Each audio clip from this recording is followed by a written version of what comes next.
All right, well, welcome everybody. Christian Ethics, Week 6. We are at the end of the line here. Congratulations for making it this far. Week 7 will not have a video presentation, so this is our last video presentation or lecture together around the Scott Rae textbook and the content. So again, I just applaud you for all your hard work and encourage you to continue on, obviously through the end of next week, which will require of you only that you do case studies and a final exam, and you'll be finished with the course. So Christian Ethics in 7 weeks is an incredible compression of very valuable and complex and challenging concepts and ideas and context, that is to say, within the larger category of ethics itself. The contextualization and exploration of various ethical roots and views and foundational notions that come from the tradition of ethics within philosophy, and then specifically how those may or may not intersect or disagree, in some cases radically, from a Christian worldview, which itself interjected and intersected philosophical thought well after the classical period of ancient Greece. So again, to remind you of just sort of the timeline, Christ's ethical teachings, represented primarily in the Sermon on the Mount, but throughout his New Testament documented teachings, formal and informal, really intersect the philosophical tradition and bring about transformation and change that's worthy of an entire class, and indeed in some schools has been given such, in its influence over ethical thought down through the generations up to our own. As you have explored already in the opening chapters of the Scott Rae book, there are, regardless, lots of ways to think about ethics that come from a different point of view and perspective and foundation. And just absorbing all of that is, both important but a daunting challenge in just 7 weeks together. So I encourage you, again, thank you for your hard work. We're going to be looking at week 6 here very briefly, again within 15 minutes, just to keep all of this very user-friendly for you on the presentation side. Sexual ethics, war, and economics. And I want to make note, and I've adjusted it on the notes, and so if you haven't printed out week 6 notes, I'd encourage you to do that. If you haven't read the text, of course, go back and read. And this is my point, chapters 10 through 13, not 12, but 13. It says 12 on the syllabus and 12 on the original notes, but I have corrected the notes. The syllabus we still need to address. I apologize, but there's an extra chapter on there regarding economics. And I also want to say that this outline is slightly out of order, just for the emphasis on sexual ethics, which are a huge part of our culture right now, and I want to kind of, in our limited time, front load for you. But these chapters will cover all those things and more. And again, I would encourage you to read the chapter first and just absorb it. Print out the notes, read through chapter 13, not only 12, but 13. And then make handwritten notes, because the notes themselves, as you write them down, will help you to retain some of that information. And I know from some of the feedback that I've gotten, a lot of you have taken this sort of redundant approach, reading, watching the video, reading again, and taking notes, and it's been very effective. So try to do that if you haven't, and if you have, keep it going. You're doing a good job, and it's really helping in this course. In a nutshell, and I just want to run through the outline again briefly for you for familiarity's sake in our presentation, but in a nutshell, really what we're talking about all through the consideration of these various dimensions of real-world ethical issue, right, is how to think morally, honestly, about ongoing and complex and sometimes multi-layered issues that present themselves in our times. As I mentioned, sexual ethics are so personal, so intimate, touch on such tender and vulnerable and deeply rooted concerns like identity and other things that I really want to put a focus on that more so than war and economics in this time that we have, but all of it is important to think morally about. And what I want to point to is in chapter 2, if you'll recall, in Scott Ray's book, he walks through some instruction that I think is really key, and you may even want to go back and review it, on how to think objectively about morality. Because I'm convinced that in all the various ways that we have configured thought form in our late modern time about morality, that really the only one that makes any essential sense is thinking about it objectively. Winston Churchill said, very famously, that the truth is incontrovertible, that panic may resent it, ignorance may deride it, malice may distort it, but in the end, there it is. And you could say that equally, given that morality is a form of practiced truth, that statement about morality. Morality is incontrovertible. It's a part of the fabric of the universe. It's out there, separate from us, authored of a transcendent source, that is God, and that the only meaningful way to have any substantive conversation with real traction as it applies itself to real life on the street is with a deep regard and respect for its objectivity from us. This is part and parcel of the personhood of God, who is both transcendent and immanent. That is to say, deeply other than us, but also connected to us intimately through Christ. He is the moral God. Another thing to add to that is that actually morality and thinking morally, which leads to ethical practice, rooted in morality, true morality, objective and third party from us, outside of us, and holding us, as it were, accountable, is rooted, morality itself is rooted in love. In fact, a better way to put it is that love itself is actually rooted in morality. That if we, just kick around loose definitions of love like we like to do in our culture today, we don't easily recognize that the true expression of love in the New Testament sense is a deeply moral set of actions. So much so that you could say that love itself is rooted in morality, which you could argue very cogently is actually an expression, inasmuch as it's rooted, morality that is, of the very character and nature of God. So when the New Testament says that God is love, there's a whole lot packed into that statement, right? Beyond just the idea that God is this warm, fuzzy being who wants to accept you as you are and save you from your sins and so on and so forth. All those things are true, but there's so much more to it.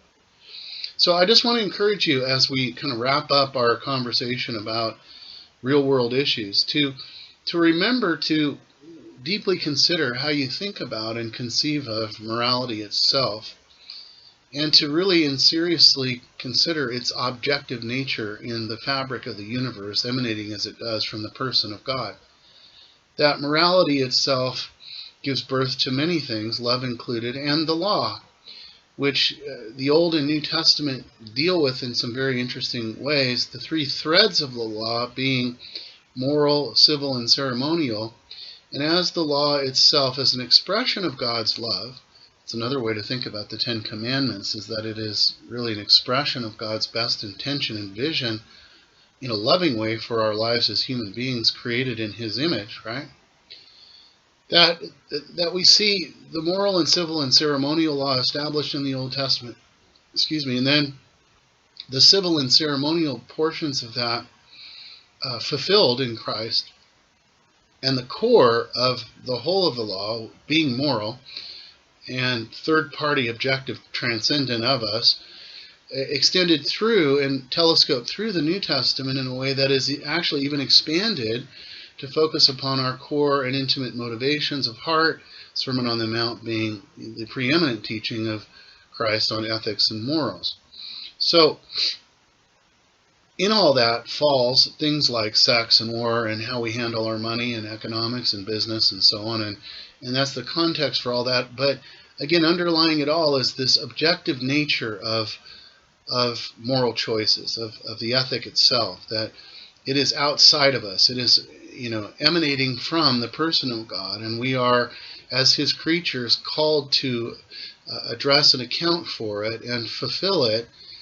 We are not called in any other way to think about it differently than He has presented it to us. And I know for a lot of existential thinkers, even those who claim to be Christian, and I would tell you that the foundational views of existentialism and the Christian worldview are not compatible really at all. And so one of the challenges, side note but important, that we see in our times are Christian people thinking existentially about various issues, which lead to a kind of utilitarian expression of our Christian faith that moves it from the call and command set that it is on our lives to something much more self-serving potentially, and even dangerous for ourselves and others. So all that to say that Ray will go into sexual ethics in a big way. He'll talk about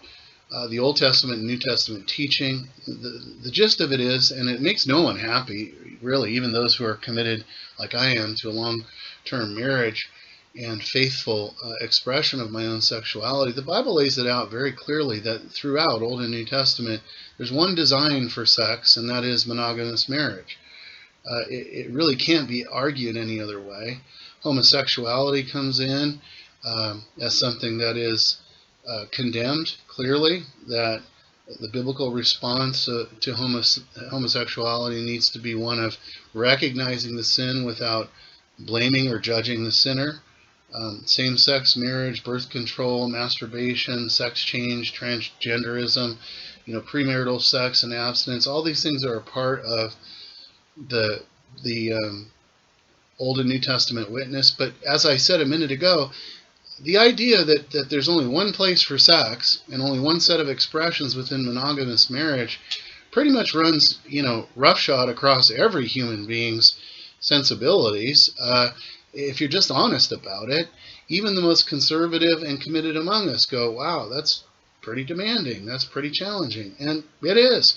So, it's a great place to start conversation about war and economics as well, in this kind of segment, because, again, the moral objectivity of this thing is really what's at stake if you're going to meaningfully grapple with the implications. Beyond the sexual ethical exploration at length that Ray does, and I apologize again for, there's a little bit of out of orderness here, but I think it's clear enough.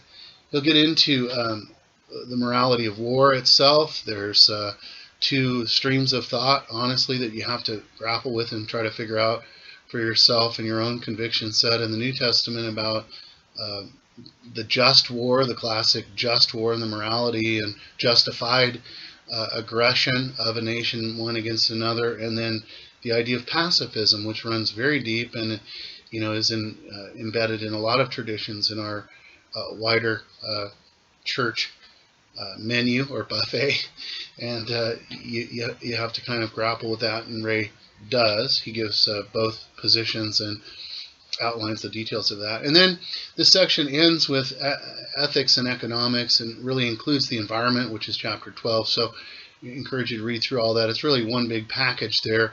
That is how we handle our resources, our business endeavors, our business relationships, our sense of work and its meaning, despite the futility that is often attached to it, rooted all the way from the fall. The moral and theological principles for an economic life, a whole series of really obligations for all of us as human beings cooperating in the marketplace, to regard one another ethically in those dealings, and then the idea of a more global set of demands for human endeavor that really dispense with greed and want to address poverty and the inequality of often economic distribution of wealth and so on, and then some very specific focus on business ethics per se that will apply in all of those realms. So I just moved through, about 5 pages of notes in 20 seconds. But again, by way of just trying to keep everything brief and succinct, this wraps up our conversation together about very much real world issues as they present themselves in all their complexity to us on a daily basis. I would encourage you again to think carefully about excuse me, how you think in moral terms, and to make sure that you're checking yourself in terms of the foundation of your worldview related to what your perception is of the root of all morality in and of itself to begin with, which is, of course, the character and the nature of God himself.